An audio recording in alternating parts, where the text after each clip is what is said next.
आज की इस मीटिंग के सदारत करने वाले हमारे मौलाना इब्राहिम इनामदार साहब, DP सावंत साहब, Farooq Ali sahab chairman standing committee, Asif Sheikh sahab चले गए MLA, हमारे डिस्ट्रिक्ट यवतमाल के MLC doctor Wajad Mirza sahib, advocate Rehman Siddiqui sahab, Taufiq आलम साहब, नीलेश पांडे जी और यहाँ मेरे सभी बुजुर्गों और साथियों। वक्त कम है, मैं दिल्ली से आया, यवतमाल जिले में गया और अभी एक और मीटिंग करके वापस दिल्ली जाना। एडवोकेट साहब ने बताया अभी सिद्दीकी साहब ने कि हम कांग्रेस में इसलिए हैं कि मौलाना आजाद। मैं थोड़ा उसको और बढ़ाना चाहता हूं। हम सिर्फ इसलिए कांग्रेस में नहीं है कि मौलाना आजाद कांग्रेस में थे, ये वजह नहीं। वजह है कि जब हमारे मुल्क का बंटवारा हुआ तो मुल्क के बंटवारे के वक्त हिंदुस्तान और पाकिस्तान बना। पाकिस्तान ने अपने मुल्क को इस्लामिक मुल्क बताया, लेकिन हमारे जो लीडर थे महात्मा गांधी, पंडित जवाहरलाल नेहरू, सरदार पटेल, मौलाना आजाद, बाबा साहब अम्बेडकर, बहुत सारे सियासी पार्टियां बोलती थी क्या मुसलमानों के लिए पाकिस्तान बना, लेकिन आजादी के वक्त इन बड़े लीडरों ने हिंदुस्तान के मुसलमानों को बताया कि हम चाहे पाकिस्तान अपने मुल्क का कुछ भी नाम रखे, लेकिन हम अपने मुल्क का नाम हिंदू देश नहीं रखेंगे, हम सेकुलर देश रखेंगे। सेकुलर इसलिए आप हिंदुस्तान में रुक जाओ। यही वजह है कि आधी आबादी पाकिस्तान में चली गई और आधी आबादी मुसलमानों की हिंदुस्तान में रही। इसलिए हिंदुस्तान में रही, पैदा यहां हुए थे, उनके दादा परदादा 1500 साल से जब से इस्लाम बना है, और बहुत लोग तो उन्हीं से कन्वर्ट होके इस्लाम में आ गए, तो वो तो हजारों सालों से है। तो जब हमारे लीडरों ने, कांग्रेस के लीडरों ने कहा कि हिंदुस्तान किसी एक धर्म का मुल्क नहीं होगा, ये सभी धर्मों का मुल्क होगा, ये हिंदू का भी होगा, मुसलमान का भी होगा, सिख का भी होगा, ईसाई का भी, यहां की जमीन सबकी होगी, इस जमीन पे सबका हक होगा, इस जमीन पे जितने मेरे हिंदू भाई को पूजा पाठ करने का और मंदिर बनाने का हक होगा, उतना ही हक मुसलमान का इस जमीन पे अपनी इबादत करने का, नमाज पढ़ने का, रोजे रखने का, हज करने का, बाहर जाने का, और जितनी भी आजादी होगी अपने मजहब की पूरी होगी। वही अब सिख अकलियत को भी अपना गुरुद्वारा और अपना पूजा पाठ, और ईसाई को भी अपना पूजा पाठ करते हैं। हर इंसान के बीच में बराबर जो भी हमारी दौलत निकलेगी वो एक धर्म के बीच में नहीं बांटी जाएगी, वो धर्म सबके बीच में बांटी जाएगी। तालीम अगर होगी तो यकसा तालीम होगी सरकारी, अगर इलाज होगा तो एक जैसा इलाज होगा। हिंदू के लिए अच्छा अस्पताल और मुसलमान के लिए खराब अस्पताल नहीं होगा, एक जैसा अस्पताल होगा। अगर अदालत होगी तो अदालत हिंदू को भी वही एक अदालत होगी, मुसलमान के लिए भी, सिख के लिए भी, ईसाई के लिए भी वही अदालत। अगर वो इंसाफ हिंदू को देगी अदालत, तो इंसाफ मुसलमान को भी इंसाफ देगी। और आज हमें फख्र है, आज हमें गौरव है कि सुप्रीम कोर्ट में भी वही इंसाफ इस देश के मुसलमान को मिलता है जो हिंदू को मिलता है, जो सिख और ईसाई को मिलता है। वही डॉक्टर हम सबका इलाज करता है, वही प्रोफेसर और टीचर हम सबको पढ़ाता है, हम सब बराबर। इसलिए हिंदुस्तान में सभी मुसलमान गए, इसलिए नहीं कि पाकिस्तान के लिए कोई मना किया। तो हमारा मुल्क 70 साल यहां कोई भेदभाव नहीं था। कांग्रेस के लीडरों में तो भेदभाव नहीं था, लेकिन बीजेपी की भी लीडर जब थे, माननीय अटल बिहारी वाजपेयी जी भारतीय जनता पार्टी के सबसे बड़े हिंदुस्तान के लीडर थे, लेकिन उन्होंने कभी भेदभाव नहीं किया। उन्होंने कभी ट्रिपल तलाक की बात नहीं की। उन्होंने आर्टिकल 370 को खत्म करने की बात नहीं की। उन्होंने और किसी तरह से लिंचिंग का काम नहीं किया।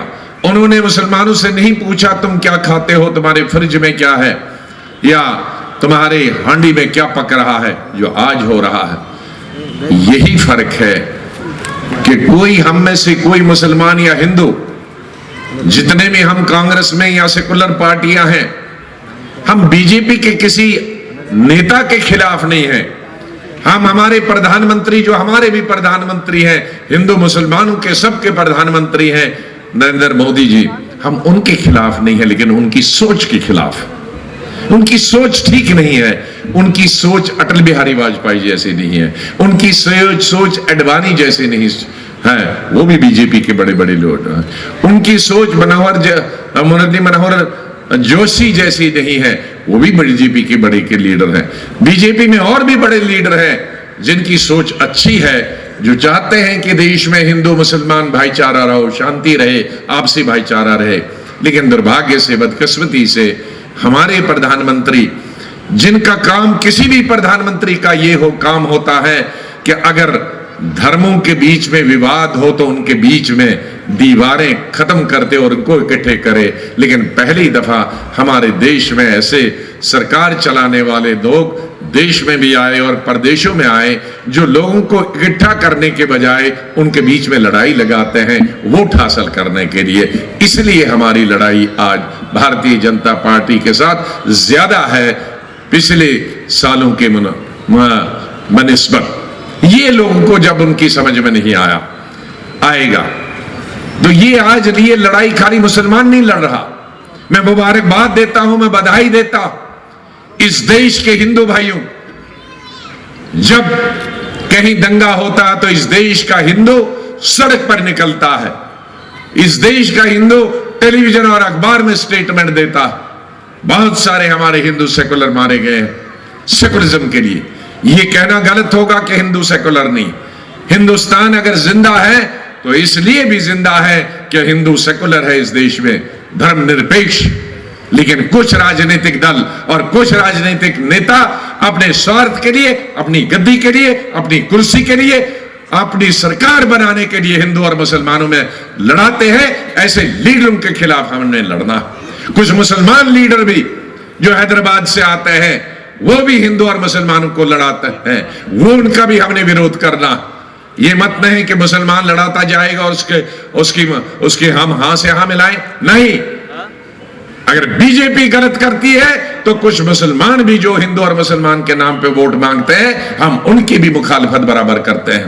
वो भी समाज को तोड़ते हैं, उनका भी कम नहीं है समाज को तोड़ने वाला। इसलिए जो गठबंधन बने हैं, आरजी गठबंधन, वो बीजेपी की मदद करने के लिए है, ताकि अकलियत का वोट बढ़ जाए, दलित का वोट बढ़ जाए और भारतीय जनता पार्टी की मदद हो। ये मैं कहने आया।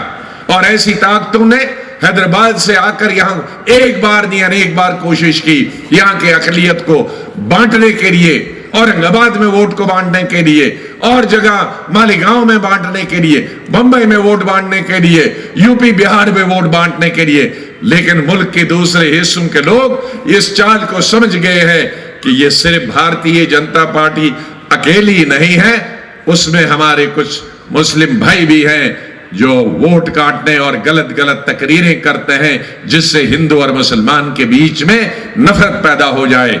मैं कभी किसी मुसलमान को यह इजाजत नहीं दूंगा कि वो नफरत की कोई बात पैदा करे।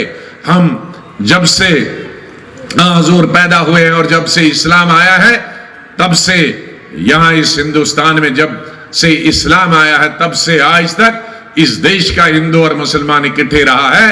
और ये आप ऐसी जगह हैं जहां सिख भी रहते हैं, और एक बहुत बड़ा तीर्थ स्थान हमारे सिख भाइयों का है। तो ये हिंदू, मुसलमान, सिख, ईसाई जो हम प्यार से रहते हैं हजारों सालों से, हमने हजारों सालों से तक इकट्ठे इसी तरह से रहना है। चाहे कोई हिंदू हमको बांटने की कोशिश करेगा, हमने उसका मुकाबला करना है। कोई मुसलमान हमको बांटने की कोशिश करेगा, हमने उसको भी मुकाबला करना है, उसका भी उसी शिद्दत से मुकाबला करना। मेरे भाइयों, नमाज 2-4 मिनट में होने वाली है, इसलिए मैंने सभी साथियों से दरख्वास्त की कि आप मत बोले, मैं सीधे बोलूंगा। दूसरी बड़े जो मीटिंग है उसमें तब तक नमाज खत्म हो जाएगी, उसमें मैं आधा पौना घंटा जो मुल्क और दुनिया के हालात हैं उन पर बोलूंगा। लेकिन आज मैं आपसे इतना ही जरूर कहूंगा कि आपस में इत्तेफाक और इत्तेहाद रखिए, किसी के इस बहलावे में मत आइए। और ये 40%, 45, मैं पूछ रहा था सावंत साहब से कितने वोट पड़ते हैं कि 40-45। अरे 40-45% तो मैं पहली दफा हिंदुस्तान में सुन रहा हूं। 41 ये अकलियत का वोट, अकलियत का 90, 95, 96, 97, उनको रोकना पड़ता है 95 के ऊपर जाओ, फिर कैसे जीतोगे आप।